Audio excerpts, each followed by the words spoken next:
Media for one. So the example being, let's go back 5, 10 years when we were receiving our media through a cable company. And then the whole sort of movement towards cord cutting emerged. And that was because cable bills increasingly would rise over the course of your tenure with the cable company.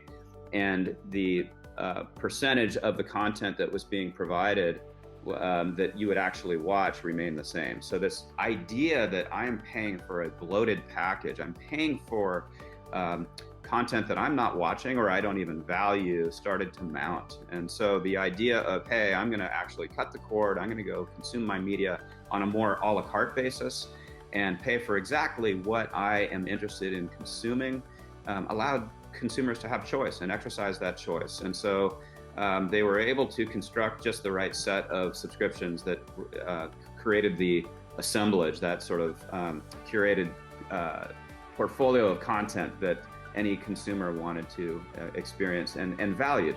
And so what we're really talking about is that alignment of value. So other categories, software is a good one. It started out with the upfront payment model. You sign a contract and you would hope that you got value over time, and there might be certain blocks of per seat per month additions to that contracted amount. But over time, the self-serve direct-to-customer model emerged that made it much more efficient for software companies to sell to consumers in a self-serve fashion. You put a credit card on file, you might have a platform access fee or a setup fee, but then as your company starts to consume more seats of software, that you could basically align the growth of your company perfectly with the amount you are paying. So Adobe Creative Cloud for Photoshop and the Creative Suite is kind of the best example that comes to mind. Far easier when you're a startup or a company that's growing and you have a growing design team to pay the $39 a month, I believe it is, rather than paying for the $1,400 upfront purchase and then hope that you get value out of that over time.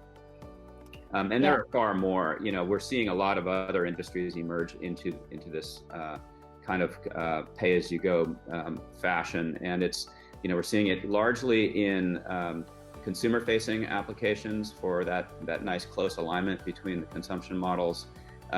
We are seeing it more and more with electric vehicles. Being able to pay for exactly the amount of electricity that you're charging your car with.